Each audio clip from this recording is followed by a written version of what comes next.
Well, not to be too much of a negative Nancy on this Friday, our government here in the United States just passed a more ridiculous, warrantless surveillance on its citizens. And by the way, plenty of Republicans voted to support it. The Uniparty is alive and well. And it's so messed up. And I'm going to try to explain it without getting too deep into the weeds because ultimately what you need to know is that both Republicans and Democrats just voted to extend for at least another 4 months a level of surveillance on American citizens never seen before, ever. And they're blaming, apparently, Trump. Apparently. You can see this article. Fears of Trump win add urgency to effort to tighten surveillance laws. Now, you may have seen Section 702 floating around the internet, and essentially it is dystopian. Edward Snowden writes, Congress has voted to pass the NDAA, in which they deceitfully conceal an extension of the warrantless spying program, which is called Section 702, universally opposed by the public. Last year, the FBI exploited Section 702 to spy on Americans, protesters, donors, and even Congress more than 200,000 times. 147 Republicans voted yes, 163 Democrats voted yes. The Uniparty at work. This from the Vigilant Fox. Red alert, legal expert warns this new reform bill is the biggest expansion of surveillance since the Patriot Act. Quote, buried in the House Intelligence Committee's Section 702 reform bill, which, by the way, has now passed, which is secluded to a floor vote as soon as tomorrow, that was it happened yesterday, is the biggest expansion of surveillance inside the United States since the Patriot Act. Elizabeth, I'll just say, is a prominent legal expert specializing in national security, privacy, and constitutional issues. She serves as the co-director of Liberty and National Security Program at Brennan Center for Justice, a nonpartisan law and policy institute. She is known for expertise in areas such as government surveillance, privacy rights, and the balance between national security and civil liberties.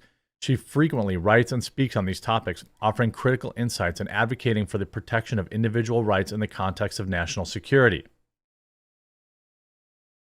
The House Intelligence Committee's FISA reform bill, known as the FRRA, is set to significantly expand the scope of entities required to assist in the FISA 702 surveillance.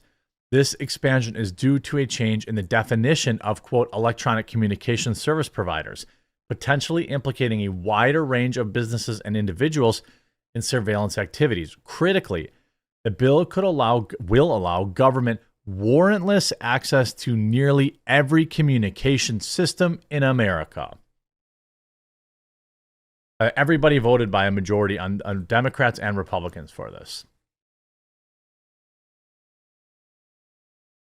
She stated that under the proposed bill, entities with access to communication transmitting equipment like Wi-Fi routers in hotel libraries, coffee shops could be forced to serve as surrogate spies. She stated that it is not a theoretical concern, but a significant issue, as even FISA court Amici has publicly cautioned against this provision. I don't know if that's an acronym or not. It is, through the seemingly innocuous change to the definition of electronic service communications provider, the bill vastly expands the universe of U.S. businesses that could be conscripted to aid the government in conducting surveillance. Under current law, the government can compel companies that have direct access to communications, such as phone, email, and text messaging service providers, to assist in Section 702 surveillance by turning over the communications to the government. Under Section 504 of the House Intelligence Committee bills, any entity that has access to equipment now on which communications may be transmitted or stored, such as an ordinary router, is now fair game. What does this mean in practice? It's simple. And here's where it gets spooky. Hotels, libraries, coffee shops, and other places that offer Wi-Fi to their customers could be forced to serve as surrogate spies. They provide They could be required to configure their systems to ensure that they can provide the government access to entire streams of communications. Even a repair person who comes in to fix the Wi-Fi in your home would meet the revised definition that a person is an employee of the service provider who has access to equipment, your router, on which communications are transmitted. The bill sponsors deny that Section 504 is intended to sweep so broadly. What is the provision? What is the provision intended to do, and how is the government planning to use it? Sorry, that's classified.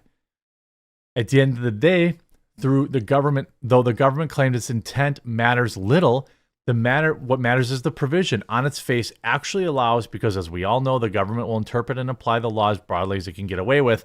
This is not a minor theoretical concern. This is nuts.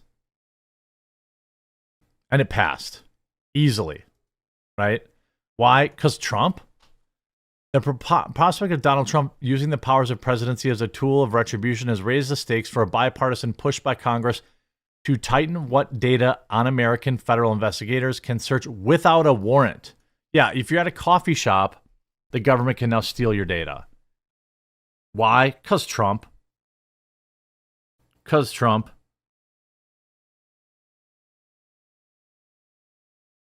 Donald Trump has said publicly in recent weeks that he wants to be a dictator for one day, that he will root out the radical left thugs that live like vermin within the confines of our country. Wow, wonder why 200 Republicans would disagree with that. Some Democrats in Congress are taking Trump at his word, giving new urgency to a long-standing. So because Trump said that, they get to steal our data. They get to have warrantless. They don't need a warrant to survey American citizens, which, according to Edward Snowden, happened 200,000 plus times last year. For years, civil liberties advocates have pushed to block the FBI from searching a trove of data for records of Americans without first securing a warrant. The FBI had its acknowledged repeatedly breaking its own rules and conducting improper searches because nobody cares. Who's going to put them in jail. The current law under Section 702 is set to expire in April after the House and Senate this week approved a short-term extension as part of the National Authorization Act, Defense Authorization Act. This creates a window for early next year for lawmakers to debate meaningful changes to the law. This week, House Speaker Mike Johnson canceled votes on a pair of dueling FISA bills amid disagreements over the program's future. If you vote for this, you do not have my vote. You should tell your congressperson, senators, anybody in your state representatives, if I find out you voted for this, I will never vote for you again, period. I don't care if you're a Republican and you have great tax laws. I don't care. I'll just not vote then, or I'll write myself in. I'm not voting for people that illegally surveil American citizens. The FBI currently makes some 200,000 queries of databases each year and has used it to check for members of the Black Lives Matter movement and people being investigated from J6, according to the court documents declassified earlier this year by the Office of the Director of National Intelligence. Those failures to protect Americans' data from such searches have brought together an unlikely coalition of lawmakers to plug loopholes and increase congressional oversight over the surveillance authority. Well, they had no problem extending it for another 4 months, though. The abuses of Section 702 have taken place under presidents of both parties. An expert on national security and intelligence surveillance law wrote, "That's why there is such a big bipartisan coalition to reform it. While Democrats in Congress have long supported putting more guardrails on FISA, the prospect of Trump potentially returning the Oval Office in 2025 has intensified those efforts." You mean they've intensified the efforts to allow for more warrantless searches, more prosecutions, more government setups? I mean, are you kidding me? As a result, Jim Jordan, the firebrand Trump defender who chairs the House Judiciary Committee, backed a bill that would allow congressional leaders to attend any FISA court proceedings and place new restrictions on the FBI around using news clips and potential research reports to justify its surveillance requests to the court. They're just going to do whatever they want anyway. This is the thing. Take a look at this vote. These are, plenty of Republicans voted to continue this. And now it's even worse than it ever was. You think they're gonna turn this? You think they're gonna stop doing it in April during election season? I got a bridge to sell you, or some sweet swampland in Florida. Absolutely ridiculous. I hope you were informed by this video. I hope you'll share it with someone else, and we'll talk to you again real soon.